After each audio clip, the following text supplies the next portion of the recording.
Hey everybody, Roger Levin here with your Orthodontic Practice Production Pearl of the Week. I don't usually title my pearls, sometimes I do, and then I always say I don't usually title my pearls, but this one has a title. And the title is, Why Do They Say No? Have you sat back and analyzed why patients refuse treatment in your office? Now, you might say to yourself, oh, I know, and that's a very dangerous thought, because you don't know. Unless you have data, unless you have research, unless you have metrics, you don't know. So what do we do to find out? Rejection hurts. We don't really want to know necessarily, but our TCs should be insane to find out why they get rejected, because TCs are just like elite athletes, in my opinion. And I really mean this. An elite athlete always wants to improve. An elite athlete knows they're going to be rejected. An elite athlete knows they don't win all the time. An elite athlete knows it's about batting average, winning more than you're losing, and rising up in the ranks to champion. Your TC is no different. They're going to be rejected. They're not going to win every time. And if they're not obsessed with continual improvement and finding out why, you got the wrong TC. And I love TCs. If TCs are watching this, I'm not disparaging you. I think you're fantastic, but I'm making a point that I believe in, because that's what I do. I try to be straightforward.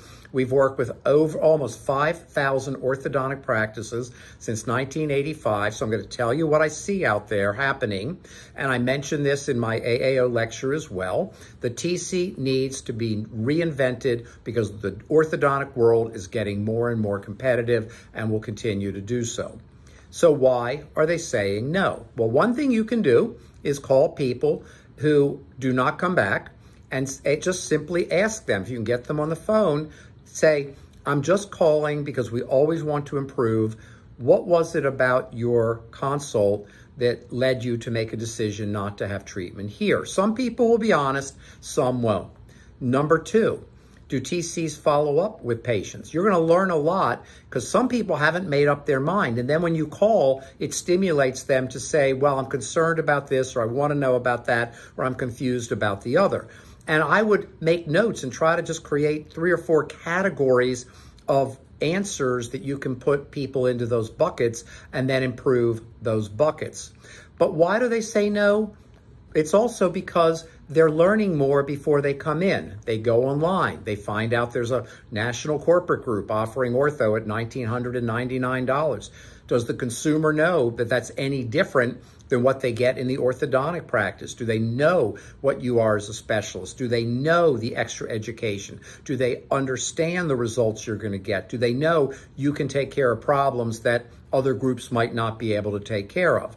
So again, find out why they're saying no, work to improve that, incorporate it up front in the consult, because there's a wonderful expression. If you tell somebody something up front, it's an explanation.